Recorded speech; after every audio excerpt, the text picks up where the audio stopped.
Hi everybody, I'm Jack Devine. Welcome back to another episode of Jacksnax. Today I'm going to share with you a few tips and pointers on how I approach my right hand picking attack, coupled with my left hand muting strategy to lend a certain amount of heft and, oomph to how I play a lot of,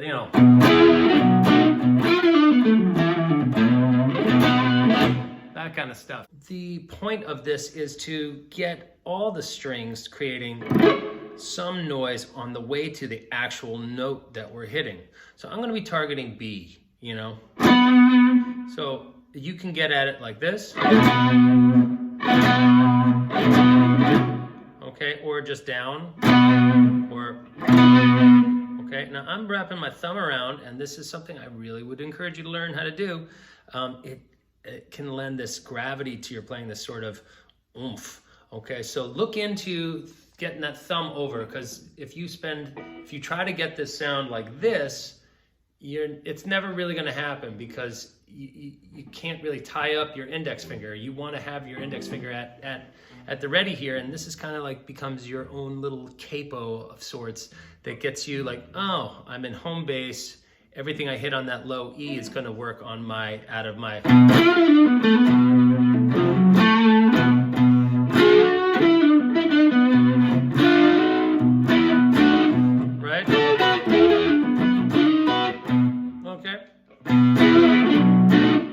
So you don't have to have it, but boy, oh boy, does it ever help. Okay, so I'm coming at this from the right hand like this. I'm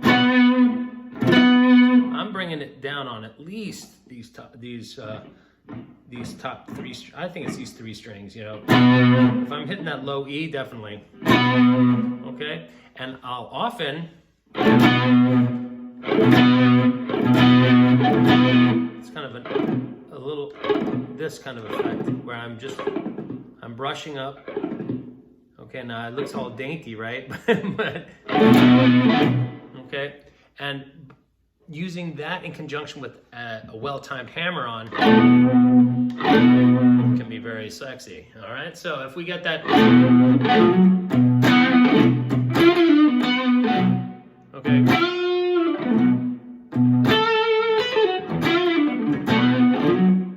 Kind of effect, okay? Very, very, I don't know, it just feels powerful, okay?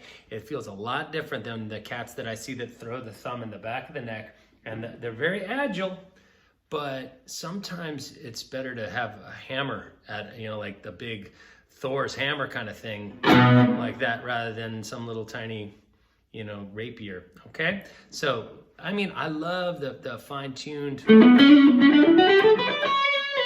kind of scaly stuff. I love all that stuff, don't get me wrong, but sometimes you want to boom, just so that.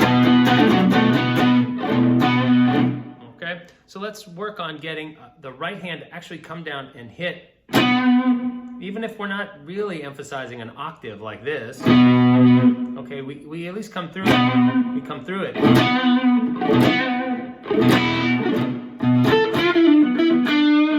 Playing with a ton of gain. It's like mild overdrive, right? Okay, and I'm definitely hitting that, and it's not, it's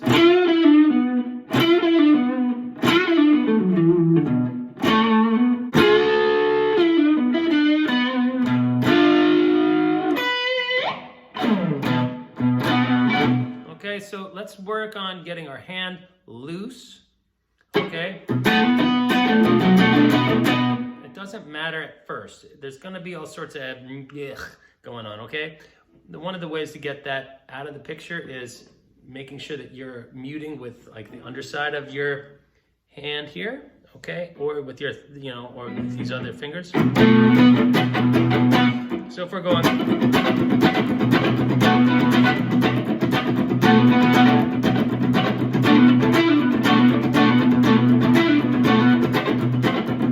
and that's like rhythm playing, fine, but we can bring rhythm into our solos, right? It shouldn't always be like, oh, now I'm shifting gears to play single notes, and all of a sudden it gets all, like kind of wimpy. Sometimes you want to be thick and like,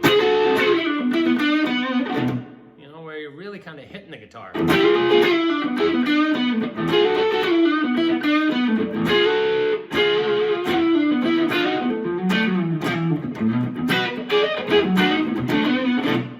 Okay, that wasn't exactly the greatest stuff I can do, but...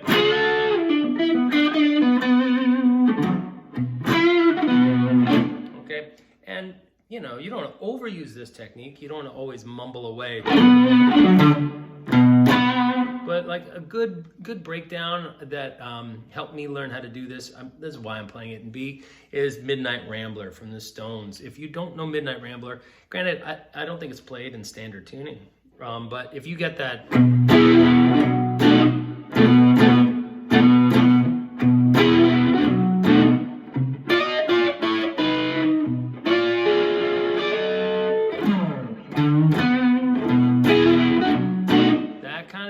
That's a really...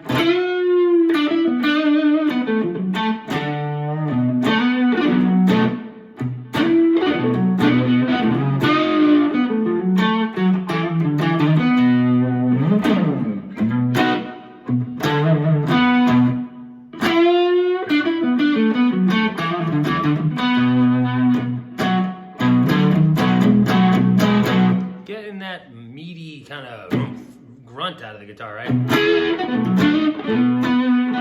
So how do we do that? I think that thumb over is a huge component of it, okay?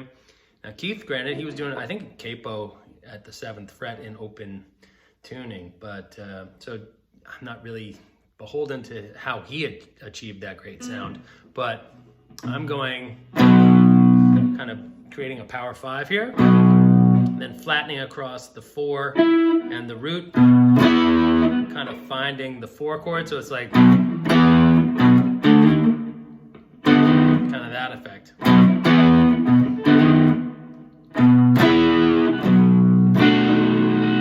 Where I bar the across and form this kind of almost like the top half of a D chord, and then we just hammer on into the 3rd of our B, forming a B7 sound. So and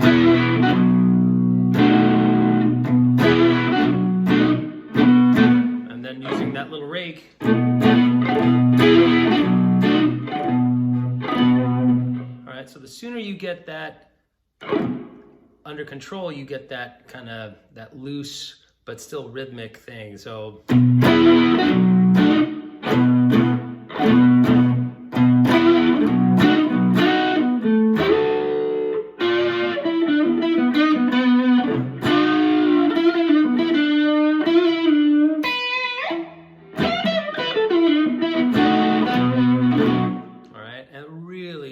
powerful thing. So try, even you can get that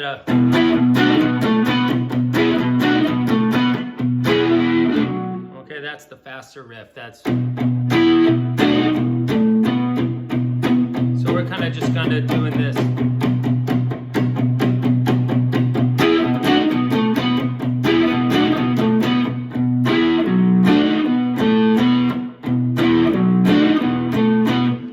This aggressive downward stroke, aggressive raking there, and using the thumb in conjunction, and then you kind of half rhythm, half lead playing. That's really a huge kind of, that's like the brackish water, okay, between lead playing and rhythm playing. We're kind of taking a very rhythmic approach to playing solos, or we're taking a very, I don't know, for lack of a better word, solo-y version of playing rhythm, okay? You know, dyads all over the place.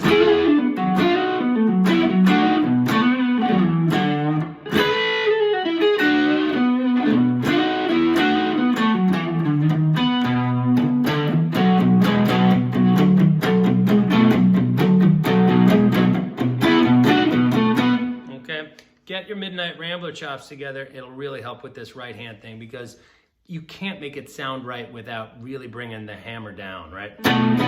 Okay. I guess Killing Floor is another, you know, that Hendrix said.